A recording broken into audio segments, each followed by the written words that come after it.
Islam Moors. We're going to go ahead and get started up. Happy Holy Day, Moors. All meetings are to be opened and closed promptly according to the Circle 7 in love, truth, peace, freedom, and justice.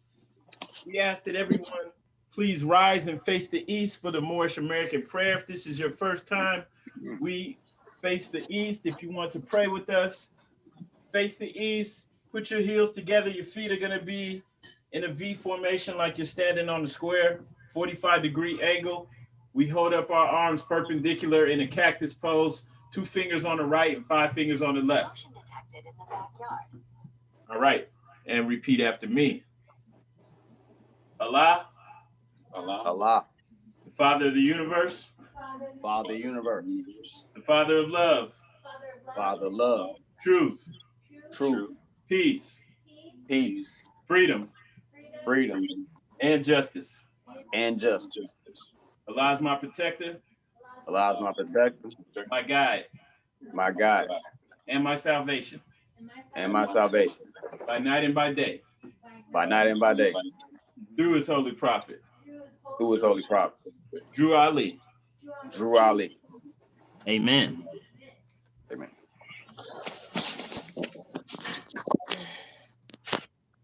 All right, Islam. Right, I want to announce that this meeting is now open. Islam, Moors, Islam, Islam, Islam. First and foremost, I rise giving the highest praise to Allah. I give honors to his holy prophet, Noble Drew Ali. I also extend honors to the forerunner, the harbinger to the prophet, and that's our brother, Marcus Mosiah Garvey. I extend honors to, excuse me, also extend honors to all the Adab Sheiks and all the faithful Moors that make up the grand body of the Moorish divine and national movement, past, present, and future. I extend honors to the first appointed Supreme Grand Sheikh by our prophet, and that's our brother Emili Il. Also extend honors to the current Supreme Grand Sheikh, our brother K. Dandrigel. I extend honors to the Grand Council of the Moorish Science Temple of America, and honors to all the faithful on this call. Islam, Islam, Islamism. Brother Jackson Bey, would you please read the Divine Constitution and Bylaws?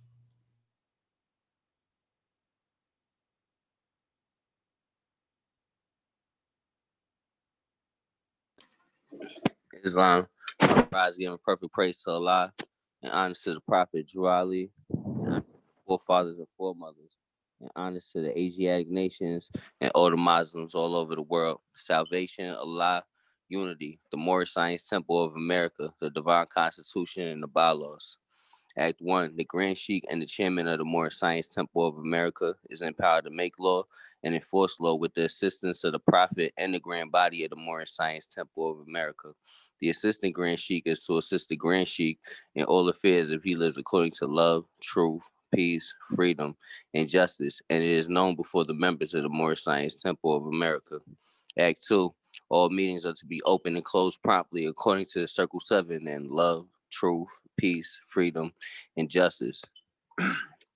Friday is our holy day of rest because on a Friday, the first man was formed in flesh, and on a Friday, the first man departed out of flesh and ascended unto his Father God Allah. For that cause, Friday is the holy day for all Muslims all over the world. Act 3. Love, truth, peace, freedom, and justice must be proclaimed and practiced by all members of the Moorish Science Temple of America.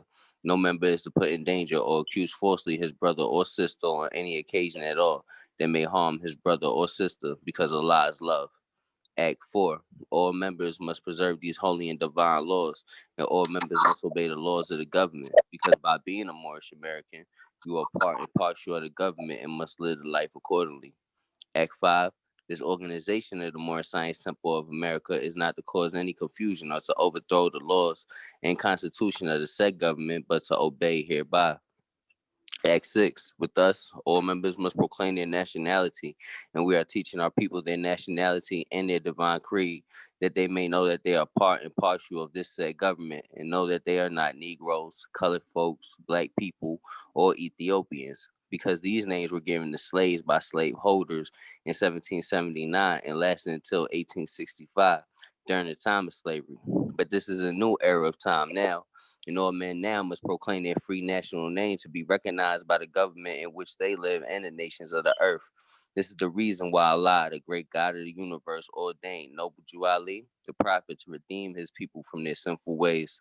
The Moorish Americans are the descendants of the ancient Moabites who inhabited the northwestern and southwestern shores of Africa. Act 7. All members must promptly attend their meetings and become part and parcel of all uplifting acts of the Moorish Science Temple of America. Members must pay their dues and keep in line with all necessities of the Moorish Science Temple of America. Then you are entitled to the name of faithful. Husband, you must support your wife and children. Wife, you must obey your husband and take care of your children and look after the duties of your household. Sons and daughters must obey father and mother and be industrious and become part of the uplifting of fallen humanity. All Moorish Americans must keep their hearts and minds pure with love and their bodies clean with water.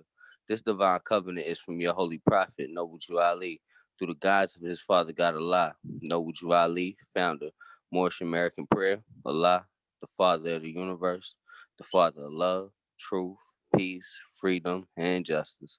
Allah is my protector, my guide, and my salvation, by night and by day, through his holy prophet, Drew Ali. Amen. The Moorish Science Temple of America, Home Office of Noble Drew Ali, Home Office, Chicago, Illinois, USA. Islam, Islam, Islamism. Happy Holy Day, Muslims.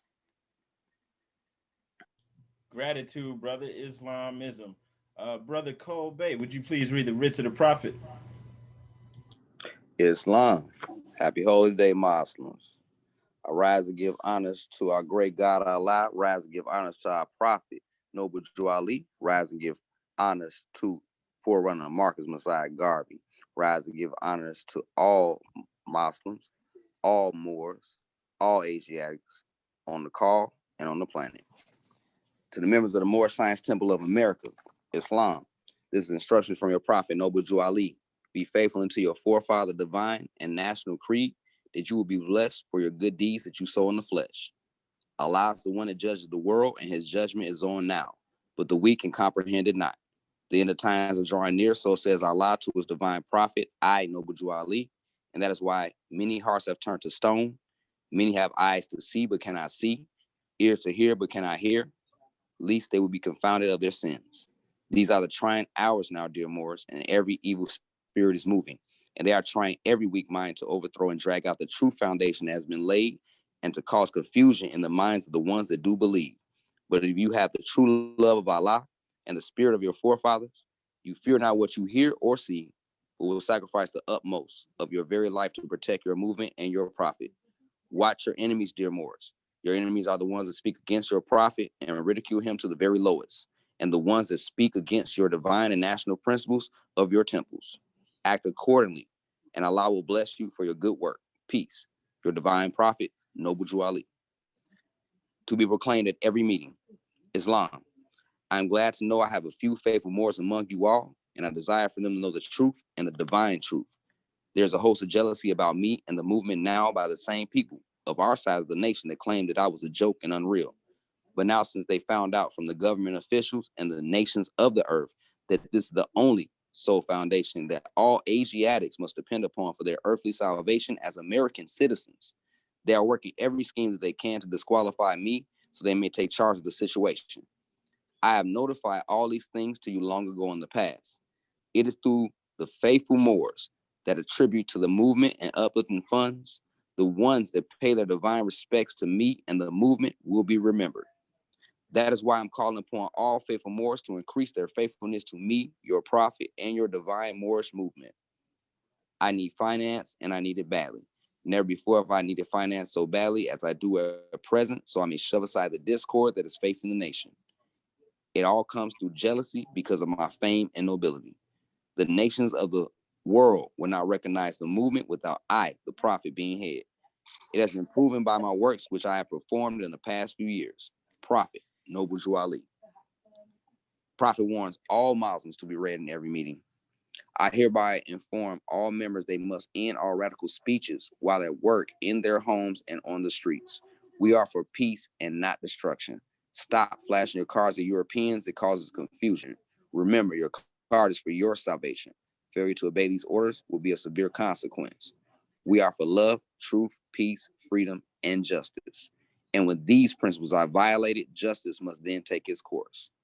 Any member or group of members who hold malicious feelings towards the temple or the prophet or violate the divine covenant of the Moorish movement will receive their rewards from Allah for their unjust deeds. All true Moors will and must obey the law laid down to them by their prophet. If they lose confidence in their prophet, they should turn in their card and button, cease wearing their turban and fez, and return to the state where I, the prophet, found you. This is a holy and divine movement founded by the prophet Noble Jew Ali, and the prophet is not right, the temple is not right. The prophet, therefore, is sending out a divine plea to all Moorish Americans. They do their part in protecting the prophet and the temple. This is an everlasting movement founded by the prophet through the will of Allah to redeem his people from their sinful ways. Peace. Noble Drew Ali. Islam, Islam, Islamism. Happy holy day. Much love, Moors. All right, brother. Islamism, gratitude, gratitude. Thank you, brother. Now, just want to say thank you to all the Moors that are on this call. This is our holy day. We meet every Friday, every sixth day. We hold to this because this is a divine and ancient custom that was returned to us by our prophet, who was duly prepared by the great God of the universe, Allah. And this isn't just a saying; it's in just something that we just throw out there. We know just from studying that sixth day, it's not just something just to say. It's not just something superstitious. We know with this Kabbalah tree of life that's up on the screen that sixth spear in there, the Tefereth, that's the sixth day. We know that sixth spear that represents the realm where man is right now, where you are in this world but not of this world. That sixth spear just happens to be right in the mix of the spiritual realm, the soul plane, the spirit realm, and the physical world. And that's where man is. And that's also why our prophet let us know that we are truth and falsehood strangely mixed. What is the falsehood? The falsehood is the physical realm, the lower self. And that's what most of us thinks that all of reality is. But the prophet came to to return us to our divine nature, our divine birthright. Many of us think that our birthrights are just this land, or just getting the land, getting the resources back. That's just a part of it. We have an even greater purpose and a higher purpose that we've been returned to. Okay, and so this is why we hold to this. This is why we meet on every Friday, and we do this lesson. We also do on Sunday, our Sunday schools. We go over the 101 questions. A lot of people don't know that everything the prophet returned to us had divine meaning to it. Did you know that with the 101 questions, everyone that applies for citizenship in America is required to do the same thing when they receive their degree of citizenship, right? They entitle that under civic organizations, and they give them, a process for naturalization, and they have to learn these questions, right? So it's the same type of thing that the prophet did for us to come back into our own nationhood, to come into our own. All right. So nothing is just by chance, and nothing is to be overlooked. All right. What we will do is we're gonna go over. Well, I just want to speak over a few things before we do chapter 39. We're going to read chapter 39 and speak on it for a minute, and then we will open the floor to questions. So if you have any questions, don't forget them or jot them down. Don't forget to ask them, because if you have questions, you're probably not the only one with them. So, don't feel like you can't speak up, because you may be helping someone else too. All right. So before we go into chapter 39, I did just want to speak over a few things. One thing I want to go over is the divine plan of the ages. A lot of us have heard of that, right? But we don't really know what it is. So I do want to speak on that quickly and just explain it. while everybody's here. So the prophet returned the divine plan of the ages to us on October 17th, back in 1928, on the third meeting day of the first annual and national convention. Our prophet, Noble Drew Ali, draped an American flag around a little boy, and then our Moorish flag around a little girl. And then he announced to all the members of the Moorish Science Temple of America that he had made a nation within a nation. And I'm actually reading from something, but I'm going to stop right there. This is extremely important because what was going on at this point in time, the prophet was announcing to the world that we were a nation. This wasn't just done like for the local government in Chicago, which, trust me, they knew about it. He knew the Secretary of State who wound up becoming a governor because the prophet helped get him in. He had 3,000 Moors vote for him to get him in. So this was known. You had heads of state who knew who he was. The prophet also did what? He went to Cuba for the Pan American Conference. He didn't just go there for vacation or for tourism. He went to Cuba as a head of state. When he arrived, he was with the brother Kirkman Bey. When they arrived, when they got off the ship, the military there in Cuba were saluting him and ready to receive him. He went to the Pan American Conference and represented us as a head of state. And then allegedly, this is something that, this is from the oral statements. So I say take this with a grain of salt. You know, I can't really confirm whether or not this is, I've never seen this like in the records on paper that the prophet wrote. But this is what some Moors who knew the prophet, who were there in this time, said that happened. And this is really important. Hang on, I'm gonna give you the exact quote. Right, so Brother I. Cook Bey, who was the former Grand Governor of Illinois, of Temple Number 1, and he said that basically he said that the Europeans had went to the Moroccan government. This is what the prophet told them. He told the Moors that Europeans went to the Moroccan government and they asked for permission to come over here, to which would later on become the United States, to develop this land. And they were given a 50-year mandate to do so. Right. And then he goes on to say the Europeans went to some old sheik and he gave them some people to help them develop the land here. The sheik told them take those Moors because they're not going to do anything. Now that's one quote, and that was from the former Grand Governor from Temple 1. All right, and remember he came up with the prophet, and he also said, I think this is also from I. Cook Bey. Okay, yeah, this is from I. Cook Bey too. He told Brother R. Love L.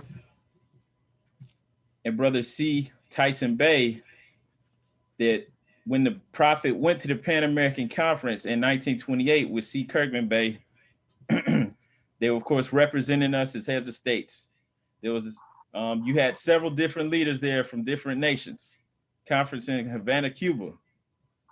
So you have nations from North, South, and Central America present. The Secretary of State for the United States was there, and Kirkman Bey was there as the interpreter. And he told them that when they came back, they went into the Adab chamber, and the prophet showed them the 50-year mandate for the land that it had been given to him because he was representing us in our true state, and we are tied to this land. We've been here since before the Europeans arrived. He was given the mandate for land, the same one who was speaking on just previously, the 50-year mandate. All right, and the brother Cook Bey saying that he witnessed this in the Adab chamber. Now, like I said, this is oral history. Doesn't mean it's not true, just because it was never written down, put on a record. Also, if it was in the Adab chamber, wasn't really supposed to be spoken out about anyway, except for the people who are going to be the executive rulers who are going to do something about it. So it wasn't just supposed to be told to everybody like that, but it's been passed down. So one thing we could take from that, when the Europeans arrived here, we already had a government up and running, right? We've talked about this before. We talked about Chief Tomanin, right? In Pennsylvania or Delaware, in that area, he was a Lenni Lenape Indian. We know that the Lenni Lenape were referred to as Moors. We know that Chief Tomanin gave William Penn an quote unquote Indian nickname, right? He adopted him into the tribe, or adopted him into the nation. And then I see Brother Kobe, I see your hand up. Hang on one second. And so when he gave them this, they adopted him in. They were teaching them how we run our government, right? Because they hadn't seen this before. They're coming from feudal lords who own all the land, and everybody's a peasant, everybody's a serf. They were coming from tyrants and all types of situations in Europe. They, for them it was a hardship. So they saw what we had going on, and they wanted a part of it. And they said that they wanted religious freedom and to practice, as they saw fit. And so we respect that, gave them what was supposed to be their portion, and we're going to let them do it. But we showed them how we rule things, like, okay, we have representatives. So everything that we see today, the government, the Congress, Senate, all of that, that's all ours. That's all ours. And then that's why still to this day, right there, you have Tammany Hall, you have the statues to Chief Tammany. We had in the when all the influx of Europeans were coming in the late 1800s, early 1900s, a lot of them were going to Tammany Hall to learn the civics of being an American and learn what it means, right? So this was still being kept. This tradition was still being kept by the European, right? So this whole government, all of this is ours. People think that the USA is the Europeans, and it's like, no, you don't give up any of this. That's not really what the prophet was doing. This is ours. All right, we're relearning this so that we can be set up or fit to rule. And so we're going to get into the divine plan of the ages, but before we do that, Brother Kobe, Islam, I yield the floor. Islam, arise, give honors to great God Allah and the Prophet Noble Jew Ali. I just wanted to camel back on that a little bit at the very beginning. If you notice in history, Prophet 1929, went to the metaphysics. But if you notice, when did the United States, as far as the Europeans, it was like maybe 20 years after that or less, they stopped even messing with Cuba until 4 or 5 years ago. I was just like, so you kind of like, you kind of link that when you came to the Pan American Conference to that. Like, you look at that, like, why did they shut it down to where, like, they shut down all trades in the world for Cuba? Cuba had to, like, live, like, pretty much in the 1950s all the way into, like, 5 years ago. Islam, I yield the floor. Islam. Now, that's key right there. And we can see that's true, that how that happened. It was like they were being punished, for what took place.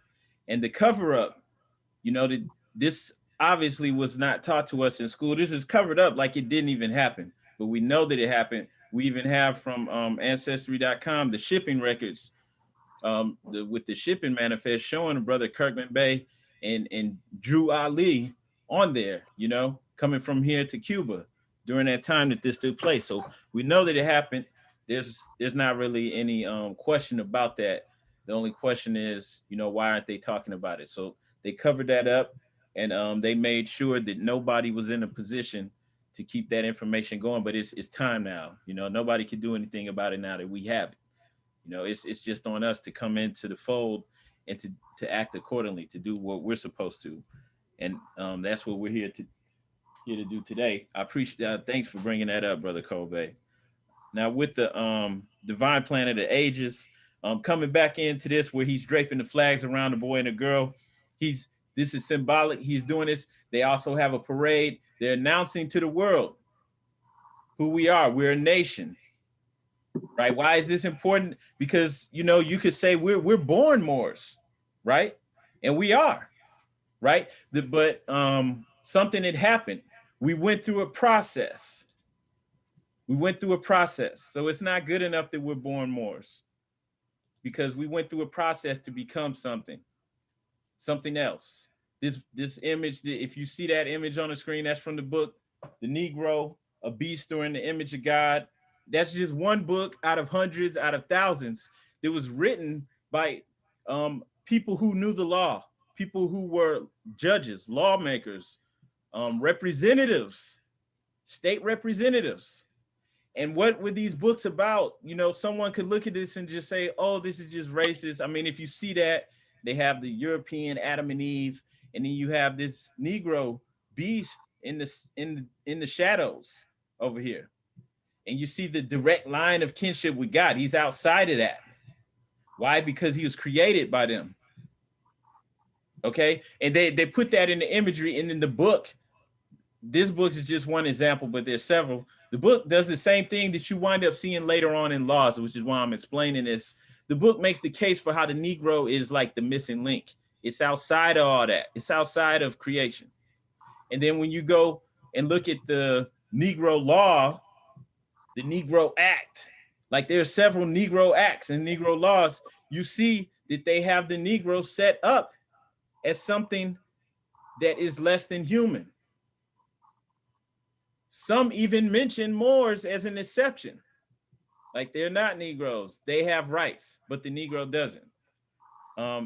One that comes to mind is the Negro Act of 1740. This was in the state of South Carolina, but there are several others just to keep in mind.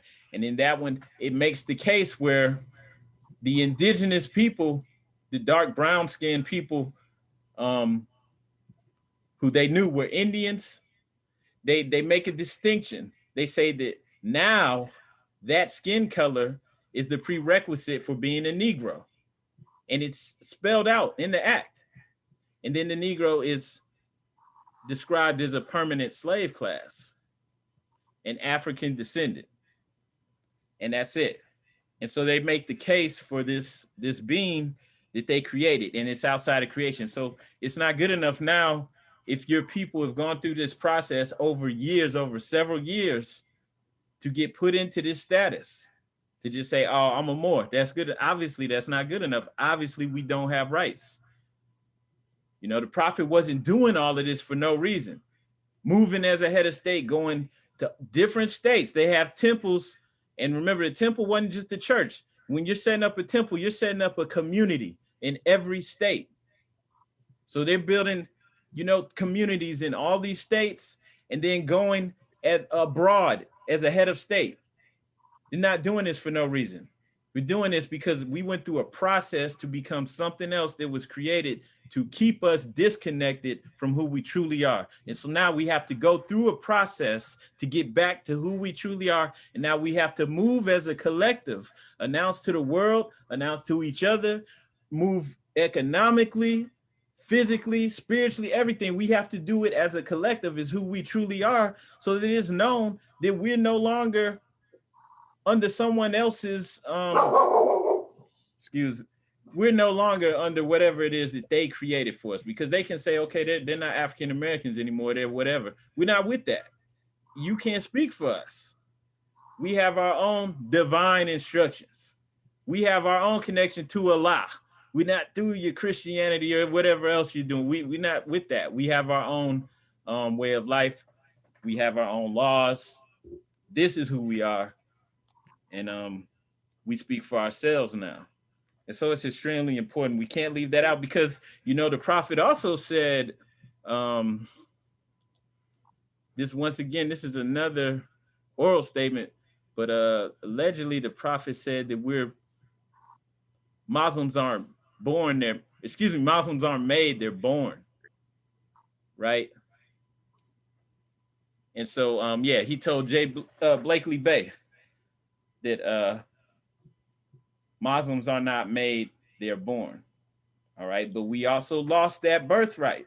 We lost it. Right. We got disconnected with it. So we have to come back in and get reconnected. You have to take your tribal identity, your El or your Bay. You have to move as a Moor for real. You can't be faking the funk out here. Right. So it's just, you know, it's extremely important. We can't toss aside what the prophet did. We know that things happened where the temple, almost disappeared. It didn't completely, but it almost disappeared. So we know that, you know, it's a lot of work. We have to come in and build it back up. and move accordingly. But we can't toss that because we went through a process to get to this point.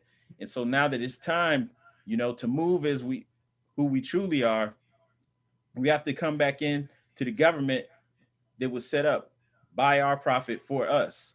He said that this was our only salvation, the soul salvation for us. So we can't toss that out. All right. And there was also there was a quote too where the prophet said that the membership was going to dwindle down. He said that I don't know who he said it to, but he said the membership's going to dwindle down to a handful, but keep the doors open, and I will drive the Asiatics in. And then he said when he drives them in, it's going to take 10 secretaries just to write their names down. And that wouldn't have made any sense back then. That wouldn't even have made any sense in the 70s to say that, because like we all different ages, but there were no temples. It was like an underground movement. Me growing up, I didn't see anybody with it. I never saw anyone with the fez on until I was probably like 24 or something like that. And that was brother Elihu Pleasant Bay in Memphis, but never saw anyone else wearing the fez. Even after that, it was almost dead, but it didn't die out completely. So it's like that. I don't even know who that quote is attributed to, but allegedly the prophet said that. And if he did, it's true. It really did dwindle down to a handful, and now somehow it's coming back with no resources, no money behind it. No one is trying to teach us this, and we're just waking up. So it's time. It's time. And coming back to this with the divine plan of the ages, accordingly, he saw the necessity to give us a plan that would assure the Moorish Americans could assume immediately and forever their rightful place amongst the families of nations by effectively governing themselves. The name he gave his plan was the divine plan of the ages. And just like our divine constitution and bylaws, it only required basic rules, regulations, and divine principles to be followed, because he knew that once he got us thinking, we would save ourselves. So it's not like, the things that we are required to do are extremely difficult, but they're in order with our divine nature anyway. So it makes sense to do it. And by doing it, we will be successful, and it's guaranteed. And, all these things that he did, draping the flag around the boy and the girl, these were all symbolic. And it's announcing who we are to the world. And then legally, he moved as a nation by establishing the Moorish Science Temple of America as a body politic, and then moving, accordingly, he, from a legal standpoint, from a lawful standpoint, according to the Bouvier's Law Dictionary, he satisfied all the prerequisites for nationhood, for us as a people. And so that's why people will tell you that it's already been done. It's legit. We are a nationality. But yeah, we're going to go over the divine plan. It consisted of the following. All right. Adherence to the divine creed, the national principles, which we just talked about yesterday. What's our divine creed? It's just 5 of them. I'll give you a hint. LTPFJ. Islam is our 5 principles of love, truth, peace, freedom, and justice. Real simple. We have to make sure our thoughts, actions, and deeds line up with love, truth, peace, freedom, and justice. All right. So that's the 5 fundamental conduct controlling divine principles, and they're laws, from our perspective, the highest principles known to man. And so it's extremely important for all Moors to know this, because we have Moors out there who's doing God knows what, right? It's more, you can't be a Moor and you're out here committing crimes and doing things, and then against your own Moors, your own people, or even some Moors is doing things that you can't see on the because some Moors are doing things that you can't just look at and see. You can't tell that they're getting over on their own people, right? Or doing things that's untrustworthy, right? You can't always look at people and tell what their vices are. So we have to abide by this. This is for our own salvation, for our own success. So it's extremely important, especially if you're claiming to be a Moor, that you know this and that you agree to this, right? Before we can be successful in any endeavors, we have to treat ourselves and others right. We have to make a firm commitment, right, to the first step of our plan. So we have to adhere to the divine creed. And so that's important too, because people out here, some now are claiming to be Moors and they don't even know what the divine creed is, and they're not adhering to it. So that's the first step. They have to know about it. That's the first step in the plan. That guarantees your success. We're supposed to be able to trust your children around other Moors. But anyone with sense in here knows that that's not our reality right now. So that's real important. The spiritual enhancement of our bond to our Father God Allah and our relation to divinity. That's the second part, right? So we can't neglect the spiritual needs because we know that man himself is spirit and a part of the Father God Allah. The Prophet let us know, it's in our Holy Quran, he lets us know that God is in us. The spirit man is God in us. And he's reconnecting us to that. That's why we stress or we understand the importance of meditation, right? Keeping in balance. We can't be so far into technology or whatever it is that we forget about that. So as individuals and as a nation, we have to hold this high and also keep these principles in all aspects of life. When we're doing business, everything, we don't negate that, right? And this is something too you can see with other Islamic cultures, or at least they try to, even if they're not doing a great job, try not to remove that aspect, the spiritual aspect, right? There's some things that we don't do. We're not down for whatever, right? And we have to know what our free national standards are. All right. And then the third aspect of the divine plan of the ages is truthful education. The Prophet enlightened our minds to the knowledge of truth, right? And once he did that, it became clear that not only have we been miseducated by the Europeans, right? And then this stuff was being taught to our children, but that we have to pretty much redo everything. We have to begin re-educating ourselves. We need our own schools for our children. And then eventually we're going to be re-educating the whole entire world, right? But before we can do that, we have to get ourselves. And then the fourth thing was the Moorish Uplifting Fund, because every nation has to have economic power. And while you can get money from other people, right? You can get money from the government. And not saying that you shouldn't. But one thing is, if other people are giving you money, they're going to want influence, right? The reading the biography of Malcolm X, he's talking about the NAACP back in the day, how him and all of the other people who were really freedom fighters, who were really in the trenches, they knew that the NAACP was owned by Jews. The building was owned by Jews. They were being financed by Jews. I'm not saying it's to down Jews, because it's not like all Jews went even in that position to finance them, but they were being financed by wealthy Jews, and that meant that they did not really have any power. They couldn't do what was necessary to free their people because they did that in exchange for influence. And if they say that the real fight at that time when Malcolm X was alive was, look, we're fighting against lynching, we're fighting for power, we want our own in this country. That's what it was really about. And they wanted to move it towards integration.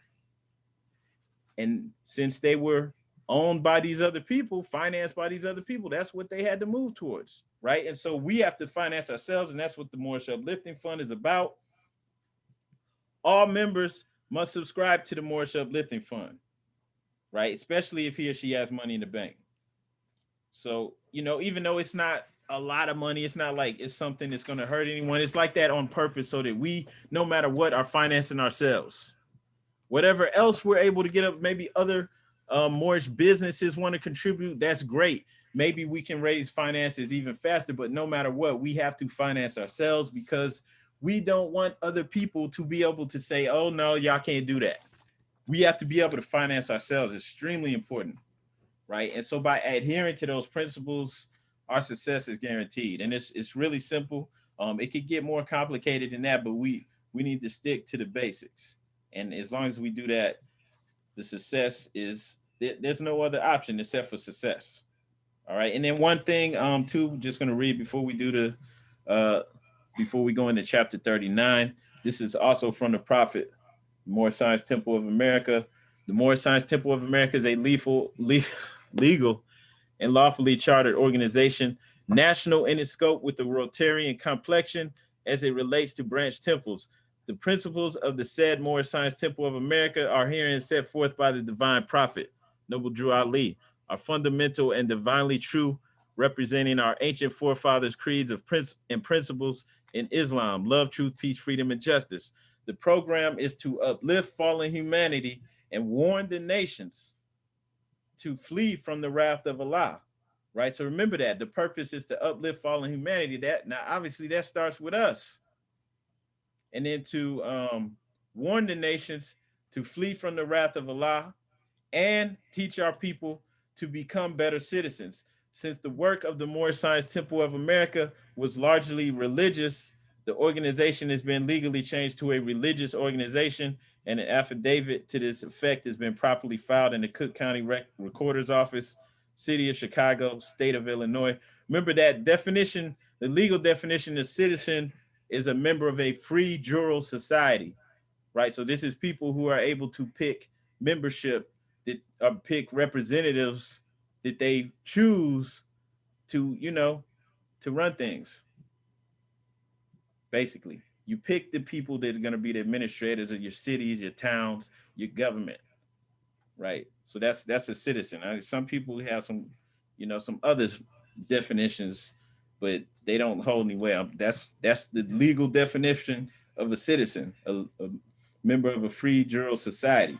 The Moorish Science Temple of America, inspired by the lofty teachings of the Koran, is handed to us by the great prophet Drew Ali, is the revealed word of God, Allah. We shall foster the principles of his teachings among our members. This is our religious privilege as American citizens under the laws of one of the greatest legal documents of all time, the American Constitution. We organized as the Moorish Temple of Science in the year 1925 and was legally incorporated as a civil organization under the laws of the state of Illinois, November 1926. The name Moorish Temple of Science was changed to the Moorish Science Temple of America, May 1928, in accordance with the legal requirements of the state of Secretary of State of Illinois, Noble Drew Ali, founder. And that, just in that too, with one of the things like with this, with the Holy Quran of the Moorish Science Temple of America, we have our own divine records. But the Prophet returned history and knowledge to us, which was lost or hidden. It was either lost, which means that our people had forgotten about it, had gotten away from it, or it was hidden, meaning there's some people who knew and they kept it secret because they didn't want us to know who we were. So the only way to get reconnected, for us at least, was divine intervention. We had a prophet, and that's what the Holy Quran is. In the back of it, it's got divine records for us, reconnecting us to our history. So he said that, or gives us the history, of our ancestors getting permission from the pharaohs to come over here, having North, South, and Central America, and the Atlantis Islands before the great earthquake, which caused the Atlantic Ocean. So that's extremely important because according to our divine and true records, all of this is ours. All right. And remember too that allegedly the prophet told brother J. Blakely Blay that Atlantis is going to rise again. All right. And I say too, remember those oral sayings, take that with a grain of salt. But he was speaking about us. All right. And this is how we do it. So as we go into chapter 39, that is on page 47 in the Quran. Hang on, I'll put that up on the screen too. But it's on page 47.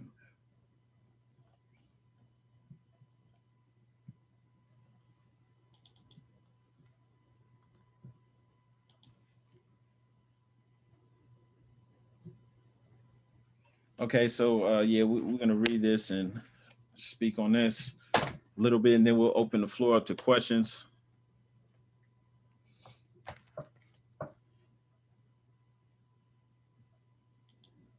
And then remember, as we were going through chapters 36 through 40, or 36 through, yeah, 36 through 40, we're speaking on the knowledge of self, and specifically a higher self, right? So the chapters before that, we're talking about the social structures, how we conduct ourselves as a society, as a community. And now these are getting into our, the inner person, right? And how we conduct ourselves, how to align with your higher self. All right. So in chapter 39 is giving us the knowledge of the inner self and how it translates into how we approach life despite the ups and downs that we go through. And it's giving us the definition of wisdom, right? Then it's giving us the way to how to properly apply wisdom in life and how to manifest virtues, how to help others, right? And by doing this, that ultimately that's going to lead to the proper knowledge of self. And then applying this wisdom that ends the soul's search for truth. All right, so see, we're on verse 1, holy instructions from the prophet, pinnacle of wisdom. As the eye of the morning to the lark, as the shade of the evening to the owl, as honey to the bee, or as a carcass to the vulture, even such is life unto the heart of man. Right. And then if anybody has any questions or anything you want to add, feel free to speak up at any time. All right. Though bright, it dazzleth not. Though obscure, it displeaseth not. Though sweet, it cloyeth not. And though corrupt, it forbiddeth not. Yet who is he that knoweth its true value? Learn to esteem as though art, then art thou near the pinnacle of wisdom. All right. Think not with the fool that nothing is more valuable, nor believe with the pretended wise that thou oughtest to condemn it. Love it not thyself, but for the good it may be of to others. All right. Gold cannot buy it, for neither mines of diamond purchase back the moment thou hast now lost it. Employ the succeeding ones in virtue. Say not that it were best not to have been born, or if born, that it has been best to die early. Neither dare thou to ask of thy Creator, where has been the evil had I not existed? Good is thy power, the want of good is evil, and if thy question be just, lo, it condemneth thee. Hang on.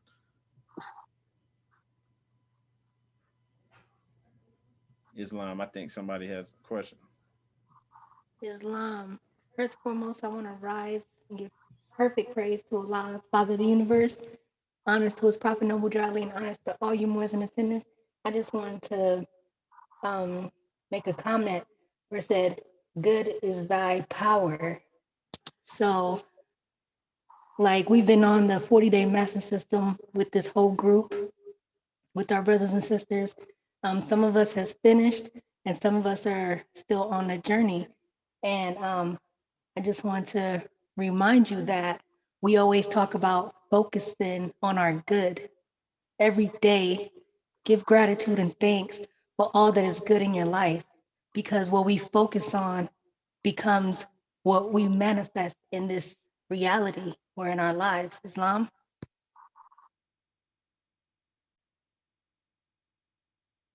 Islam. Islam. Thank you for sharing. All right. Moving on to verse 7. Would the fish swallow the bait if he knew the hook were hidden therein? would the lion enter the toils if he saw they were prepared for him? So neither were the soul to perish with this clay, neither would a merciful father have created him. No hence thou shalt live afterwards. As the bird enclosed in this cage before he seeth it, yet teareth not his flesh against its sides, so neither labor thou vainly to run the state thou art in, but know it is allotted thee, and be content with it.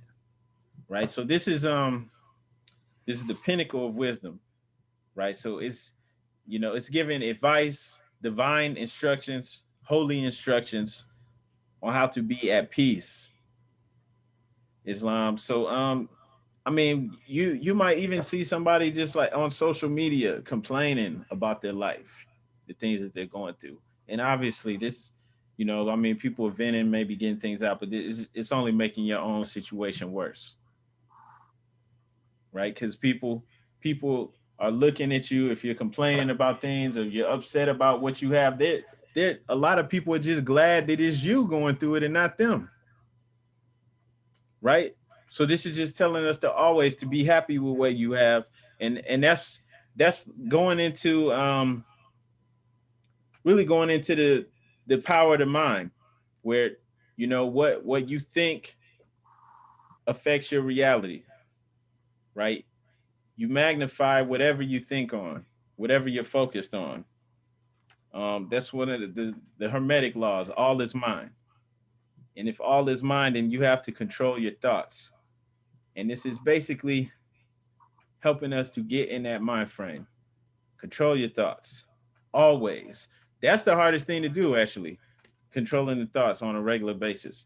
Thou though its ways are uneven, yet they are not all painful. Accommodate thyself to all, and where there is the least appearance of evil, suspect the greatest danger.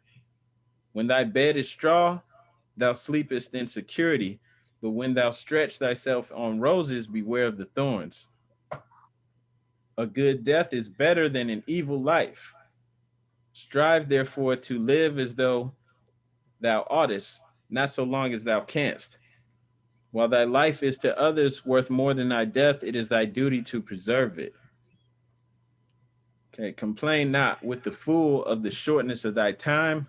Remember with thy days thy cases are shortened. Take from the period of thy life the useless part of it, and what remaineth. Just what you want, more days, more time so you can watch TV, play video games, or take off the time of thine infancy, the second infancy of age, thy sleep, thy thoughtless hours, thy days of sickness, and even as thy fullness of years, how few seasons hast thou truly numbered? He who gave thee life as a blessing shortened it to make it more so, or to make it even more so. So everything is in divine order. To what end would longer life have served thee? Wishest thou to have had an opportunity of more vices? As to the good, will not he who limited thy span be satisfied with the fruits of it? To what end, O child of sorrow, wouldest thou live longer? To breathe, to eat, to see the world? All this thou hast done often already. Too frequent repetition, is it not tiresome? Or is it not superfluous? Wouldst thou improve thy wisdom and thy virtue? Alas, what art thou to know, or who is it that shall teach thee? Badly thou employest the little thou hast. Dare not therefore to complain that the more it is not given to thee. And that's I mean that's really good advice too. Kind of simple. Just enjoy, appreciate what you have. We have people out there who are actually going to other extents to try to extend their life. And I'm not really going to talk too much about that, but it's like, why? What's the point? Why? Repine not at thy one of knowledge. It must perish with with the grave. Be honest here. Thou shalt be wiser hereafter. Say not unto the crow, Why numberest thou 7 times thy Lord? Or to the fawn, why art thine eyes to see my offspring and 100 generations? Are these to be compared with thee in the abuse of life? Are they riotous? Are they cruel? Are they ungrateful? Learn from them. Rather, the innocence of manners are the paths of good old age. Learning from the creatures. Knowest thou to employ life better than these? Then less of it may suffice thee. Man who dares enslave the world when he knows he can enjoy his tyranny but for a moment. What would he not aim at if he were immortal? Enough hast thou of life, but thou regardest it not. Thou art not in want of it, O man, but thou art prodigal.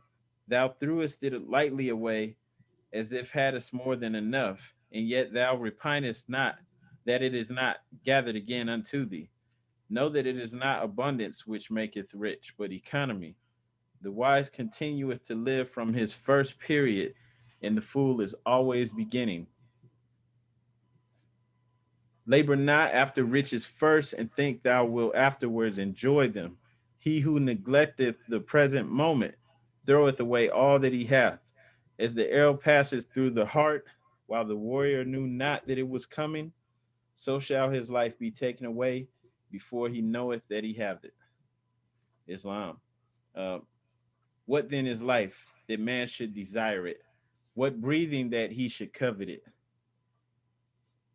Is it not a scene of delusion, a series of misadventures, a pursuit of evils,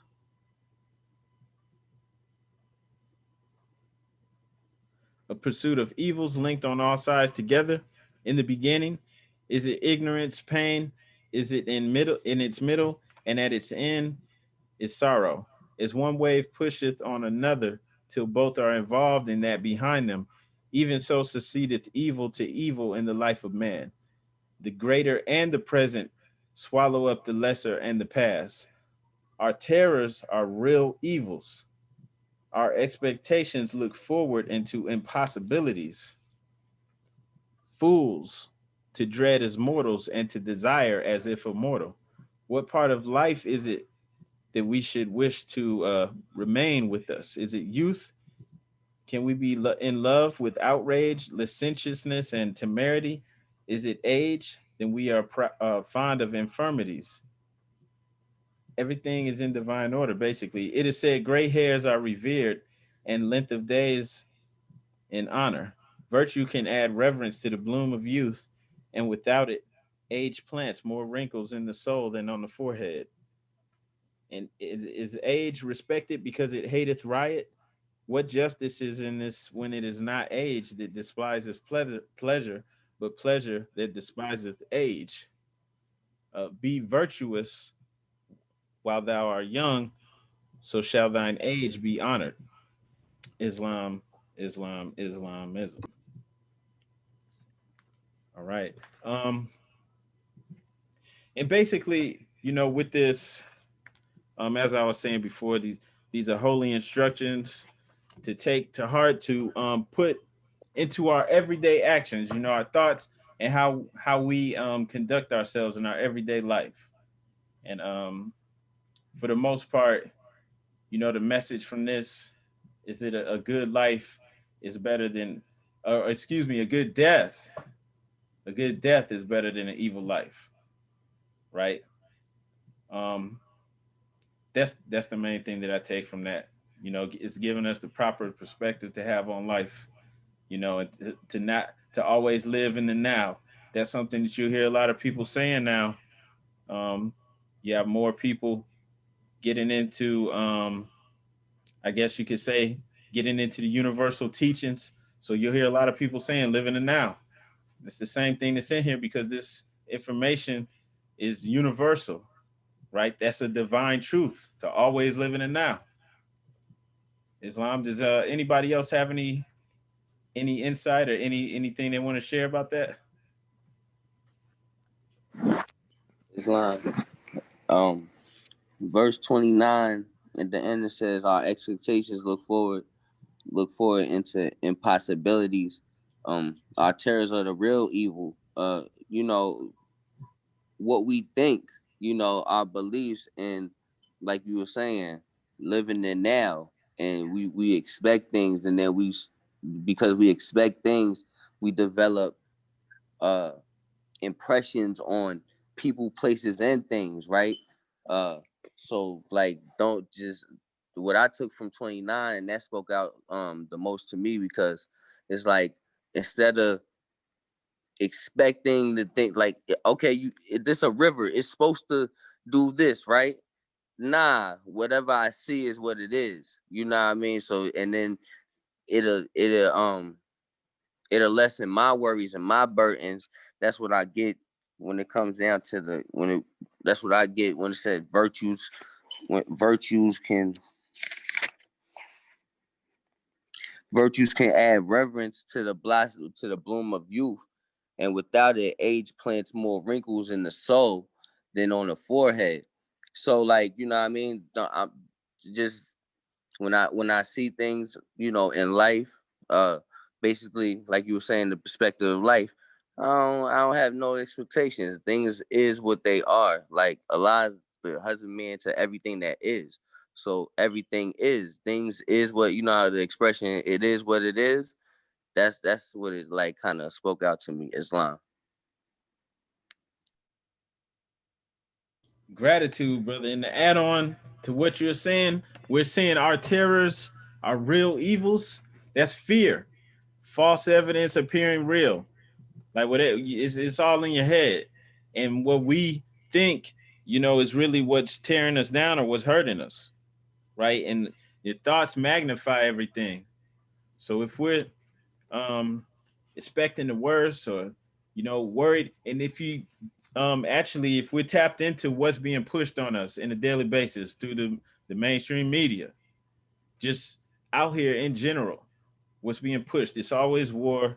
There's always something going on. There's some virus. If it was not the coronavirus, it's the swine flu, it's the bird flu, it's always something, right? Fear is, they're trying to get a race war going. You know, you have all this crazy stuff going on. People setting off bombs. Somebody set off a bomb in Nashville. It's always something, and they're pushing fear, because if we're in a state of fear, that's what we're creating, not just for ourselves, but as a collective. And so that's why that's getting pushed on us. Islam, I Islam see somebody else said that hand up. is I was just gonna add on. Both of those demonstrations were beautiful. It just reminded me to. That's why we tap in. That's why we, you know, meditate. That's why we go within to shut down all of these distractions, all of this craziness, all of the madness that has nothing to do with us, because we have higher purposes. We truth and falsehood strangely mixed. We need to find our truth, and by not engaging in so much of the falsehood, we will tap into our source. That's where our power is. That's where our good is. And as long as we on that path, you know, through the higher self, which is why we all here today and every week studying, because this is where our salvation is. Islam. Islam, thank you, brother Kobe. Islam. I just wanted to camel back on that. That was a great presentation on that, sister. I was just going to come back on that, on the aspect of, you got to understand the higher self and lower self. The truth and falsehood is strangely mixed. Lower self is always being portrayed and perspected on TV about who we are.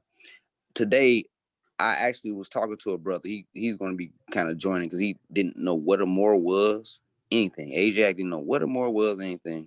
He's about 30 years old. Get to talking to him. And when I talked to him, I had told him about something with Christianity. I'm like, did they ever tell you? And this is what I learned from Brother Jackson Bay. Who's your lineage on Christianity? He didn't even know that. And I'm like, so you Baptist or Christian, and you go through that. And I'm like, this is what they don't tell us. So if you already know that you have all this potential, because I used to be doing sports, and you know, sports, they always say stuff with potential. This person has all this type of potential. So we are our people that have all this potential, but we don't know how to tap into it. Islam, and that's what we learning as Moors. We learn to go back into our ancient ways and tap into our potential. Islam, I yield the floor. Islamism.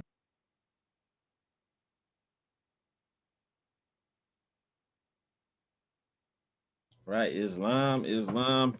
Gratitude. Thank you all for sharing that. Just once again, the prophet is giving us the keys, right? It's all centered on your mind, controlling your thoughts, no matter what. All right. In this chapter, this is the pinnacle of life, wisdom, right? We're speaking on this, and for the most part, what's the answer to this, right? The pinnacle of wisdom. Excuse me. The answer is, for the most part, to having a proper perspective on life. That's the key. That's the pinnacle of wisdom, having a proper perspective on life. So that regardless of age, right? Doesn't matter how young you are. You could be young, you could be 7 years old and be wise. You could be 70 years old and be a fool, right? So it's all in having the proper perspective on life, regardless of where you're at. And so this is why we have to come in and learn this, as adults, so that we can teach this to our children, right? So our Moorish children are coming up with this, so they can't be fooled by anything that is going on out here. It doesn't matter what they're pushing in the media, what they're not teaching them in the school. No, because we're teaching them. So they have to get this. We have to live it and lead by example, and we have to be able to get this to them so that they're armed now with the tools. Because this is the thing, when you have the nationality in your divine creed and you have this, no one can take that away from you, right? They can't fool you. This is how they've been able to do this to us for all this time, right? Because we got away from the ways of our ancestors. All right.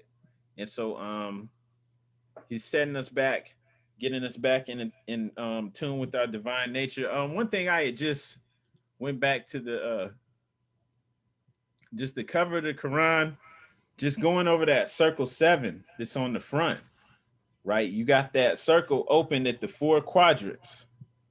All right. I want us all to know what that symbolizes.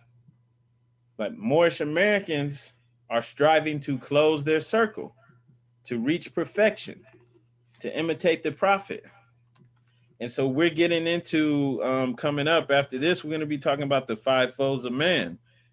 That's what chapter 40 is going to be, the beginning of the instability of man.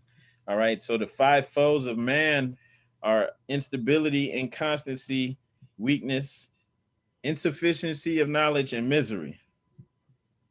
All right. We have to overcome those, subdue the 5 foes of man so that we can close the circle. Remember that circle 7 is perfected man. All right. So just keep that in mind. That's one aspect of those 4 quadrants up there. Unless anybody else has any questions though on the Holy Quran, we're going to go ahead and move on.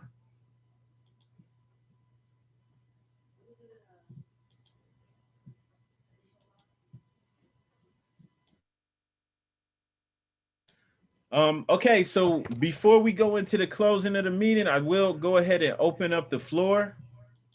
So if anybody has anything they want to say or any questions to ask, feel free to speak up.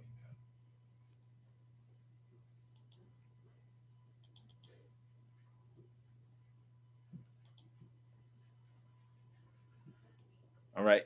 Two, while everybody's in here, just want to remind everybody on next Friday on the 8th, same time, same place on Zoom. We're also going to have a virtual celebration for the Prophet's birthday. All right. And I would say to make sure just to tell your friends, family, it's open to everybody. And did you have something to say?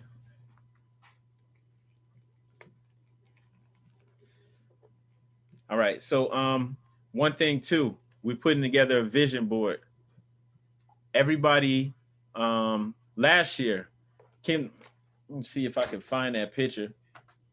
Last year we did a vision board when we met up for the Prophet's birthday. and we just put all our pictures on there. I'm gonna get that vision board from last year so that we can see like if we've accomplished any of those things yet. But we want to do that again, but this time it's just gonna be on a computer. So just any visions, any goals that you have for us, whether it's something for yourself individually or for us as a community, get a picture of it. It's real easy now, as you don't have to get it out of a magazine or something. You can just look up some, just type whatever it is you're trying to do on Google, get a picture or maybe a few pictures and send those to me. And we're going to put together a vision board for Temple 30. And we'll have that at the celebration.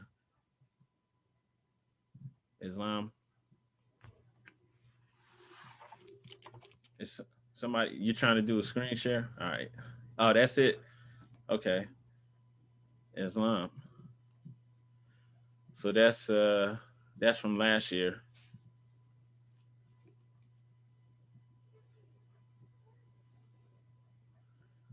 Okay, cool. So basically we're gonna do a vision board this year and just anything, any goals that you have, whether it's for yourself or for us as a collective, just get a picture of it. Or if you want more than one picture, fine. Get some pictures of it and send them to me and we'll put together a vision board for Temple 30.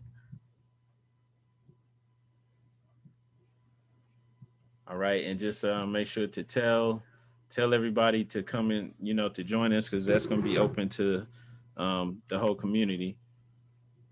All right.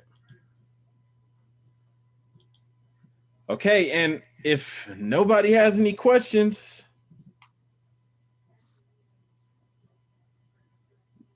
we're going to go ahead and go into the closing.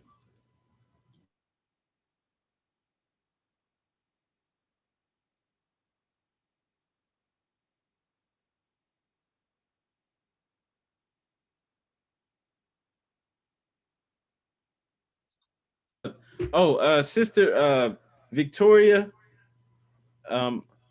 we take attendance at all of our meetings. What's your last name? Hegler. All right. Are you here in Columbus? Yes. All right. Did you just join? Today. Okay. Well, yes. This is my first Zoom. Okay. Islam. Islam. Okay. Are you able to see the chat? Yes. All right. Because the sister Douglas L sent you some messages on there. She said check your messages on there. Okay. All right. Okay, Islam. All right, I want to announce without further ado, we're going to go into the closing of the meeting. Let's see, brothers. Let's see. Yeah, Brother David Sell, will you please read the additional laws?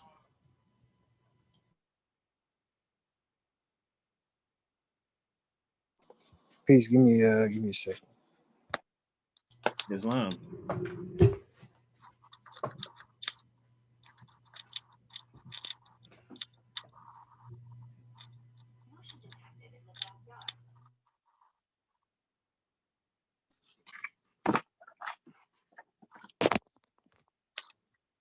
Peace. Questionnaire and additional laws for the Moorish Americans by the Prophet Noble Drew Ali. Act 1.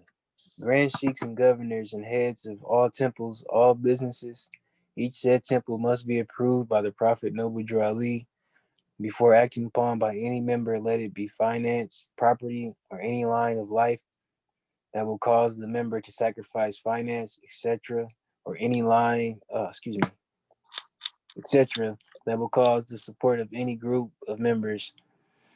Any former officer that violates these laws is subject to be removed from his office under a heavy restriction, etc., by the Prophet or the Grand Sheikh. Act 2. All members are to attend their ADUP meetings and their public meetings promptly. If a member is found standing around on their meeting period, shall be fined 50 cents on the first case, and on the second will be fined $1, which will go on your emergency fund. If member is working, his monthly dues must be paid. If he has money in the bank, He must subscribe for as much as he is able to the Moorish Uplifting Fund because it takes finance to uplift a nation. Act 3. It is the lawful and divine duty of every good member, if he is able to finance, to aid me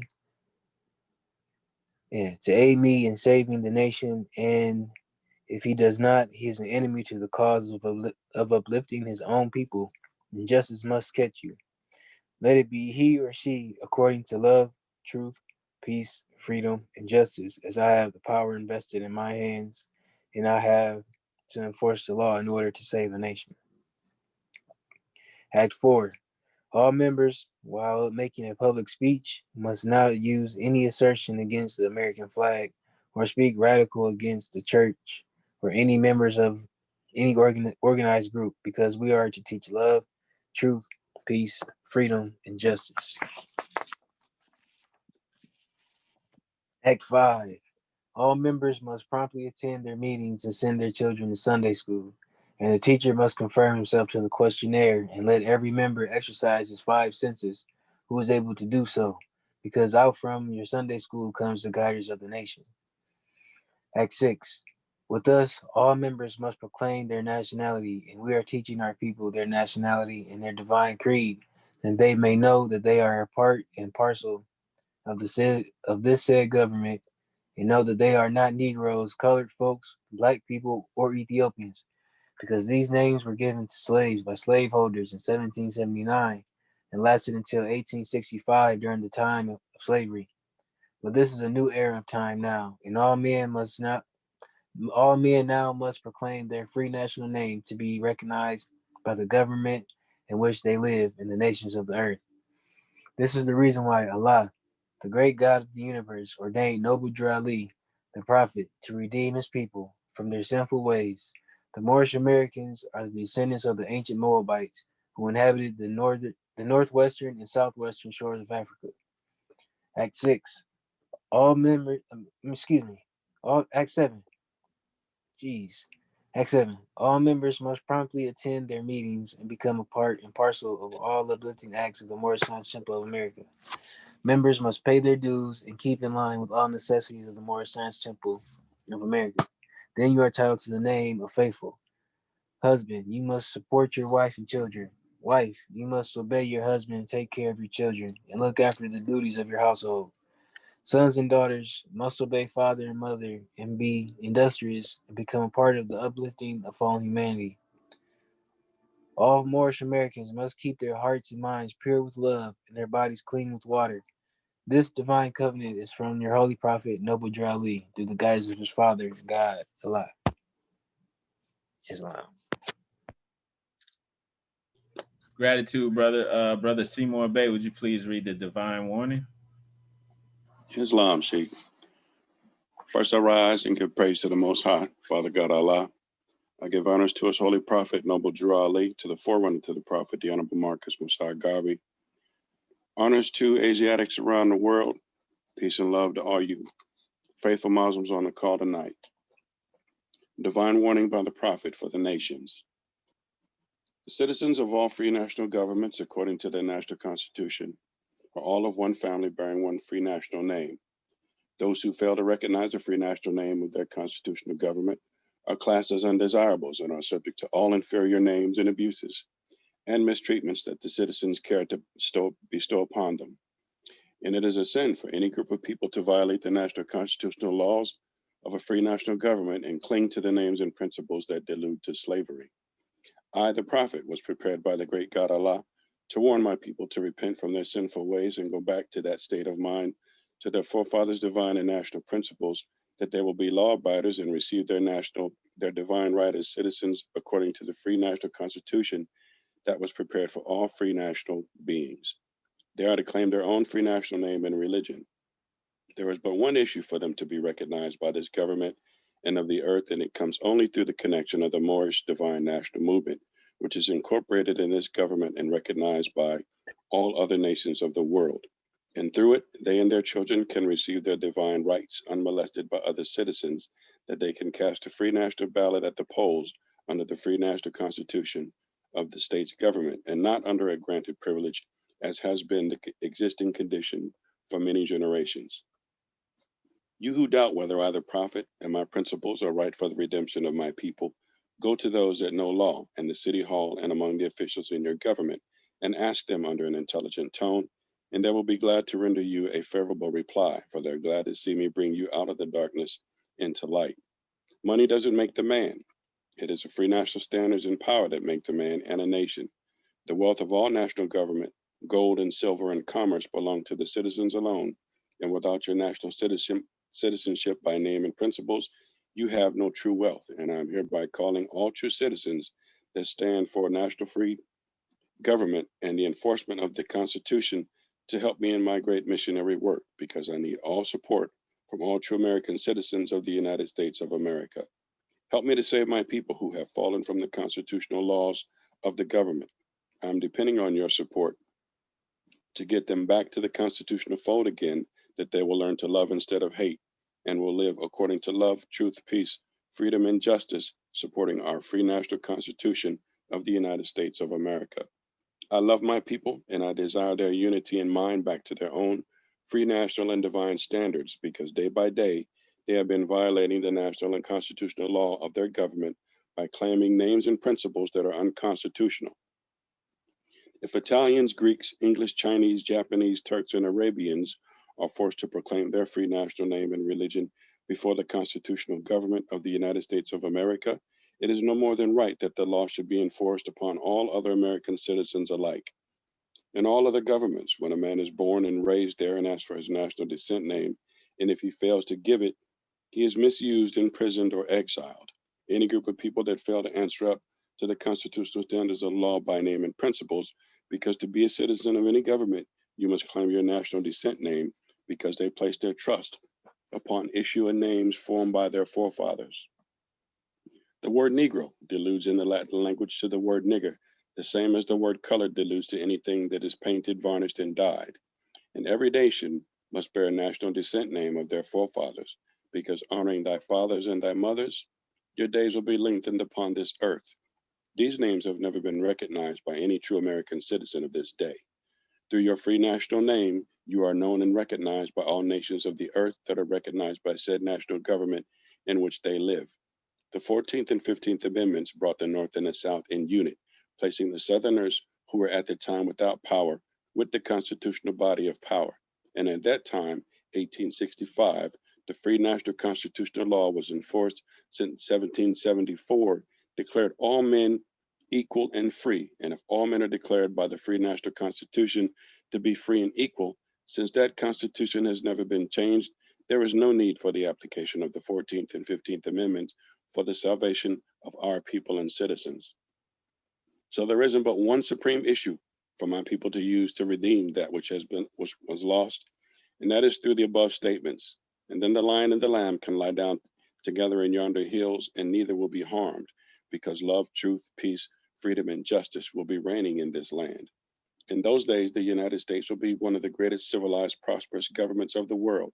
But if the above principles are not carried out by the citizens and my people in this government, the worst is yet to come, because the great God of the universe is not pleased with the works that are being performed in North America by my people, and this great sin must be removed from the land to save it from enormous earthquakes, diseases, etc.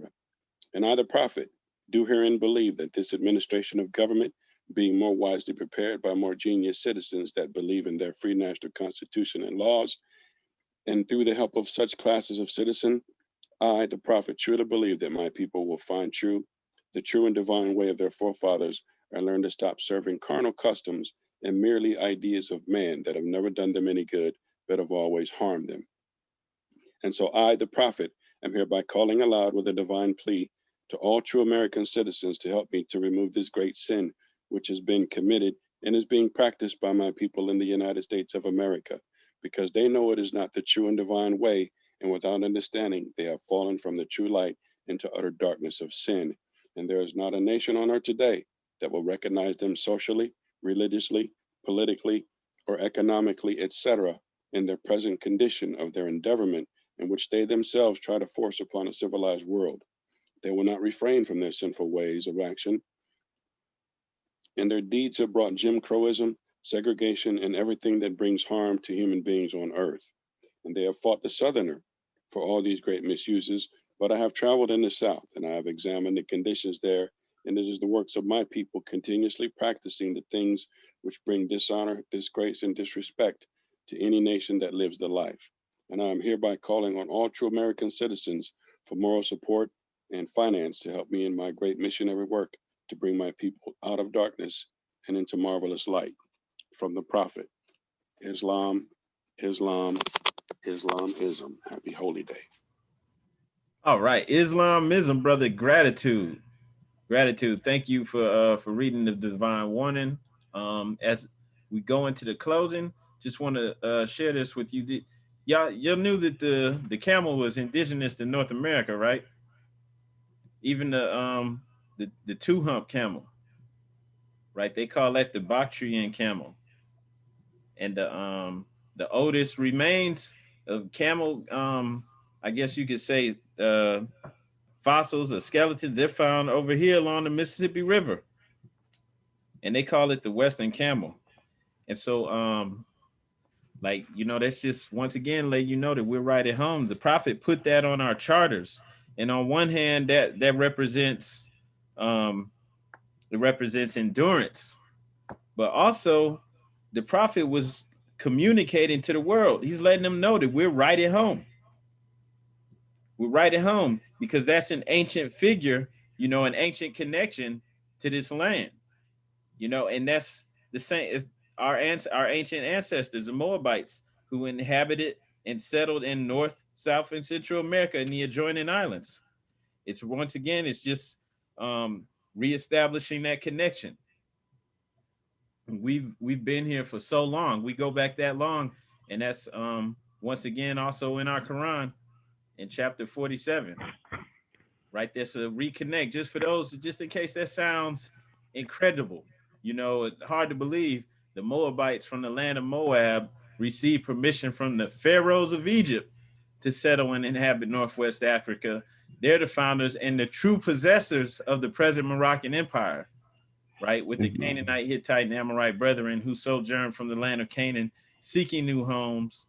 Their dominion and habitation extended from Northeast and Southwest Africa across the Great Atlantis until the present North, South, and Central America, and also Mexico and the Atlantis Islands before the Great Earthquake, which caused the Great Atlantic Ocean. So, like, if that sounds hard to believe, it's not. And, like, one of us from North Carolina was not supposed to have this knowledge. That's why he's a prophet. And that's why he satisfies, even from the Eastern perspective, for Arabs and people who would find it hard to believe, that we would have a prophet. It's like, well, in the Quran, 3 different times it says that Allah says that he sends a prophet to the people from amongst them speaking their language, and he sends it to all nations. And so he came and reconnected us with our divine origin, returned us to our, to our divine nature, and reconnected us with our divine records. And that's why you see that imagery. This is not us trying to imitate other cultures. This is ours. Maybe even predating other people having these this imagery and having these things. It originated over here. And also when you look in Genesis, chapters 13 and 15, it says, and the Lord said to Abraham after Lot had parted from him, look around from where you are to the north and south, to the east and the west. All the land that you see, I will give to you and your offspring forever. Right. And then on that day, the Lord made a covenant with Abraham and said, to your descendants, I will give this land from the Wadi River of Egypt to the great river, the Euphrates. The great river Euphrates, that's referring to the Mississippi River. Right. Our Canaanite brethren of North America called the Mississippi River the Mekcha Sebi, and that was the great river. That's what it means. So in there, when it's saying it's referring to the great river, that's talking about over here. And in our Quran, we have reference to, this is our divine records where we receive permission to inhabit the land over here. which would mean that it was a portion of Egypt, which would mean that Egypt wasn't just a region like today, it's a nation state. It was a worldwide culture. And that's why the Pharaoh had dominion over all of this land. And we were given that. So that's how far back we go. And so that's why we have the oral statement where the prophet was saying the Moors were living up and down the Mississippi River before the European even came here.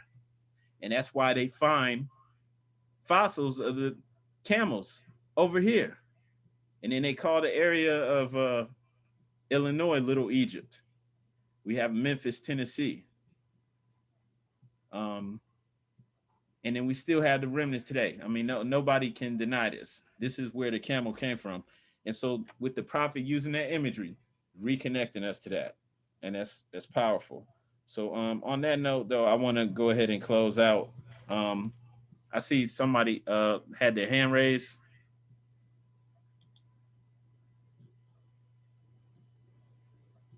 Okay, maybe that brother dropped out. All right, so yeah, we're gonna go ahead and close out. Appreciate you all for coming in. Happy Holy Day. All meetings are to be open and closed promptly according to the Circle 7 in love, truth, peace, freedom, and justice. Everyone, please rise and face the east for the closing prayer. You do not need to repeat after me. Okay, once again, we stand with our heels together, feet at a 45-degree angle, 2 fingers up on the right, 5 on the left, facing the east. Allah, bind our hearts and minds back to our ancient forefathers' divine creed and principles. We ask this in our holy name in the 7 Elohim. Amen.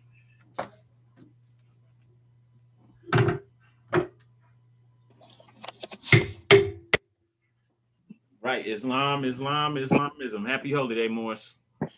Peace. Peace and love. Peace and love. Y'all be Love, safe. happy holy day. Happy Holy Day. Peace and love.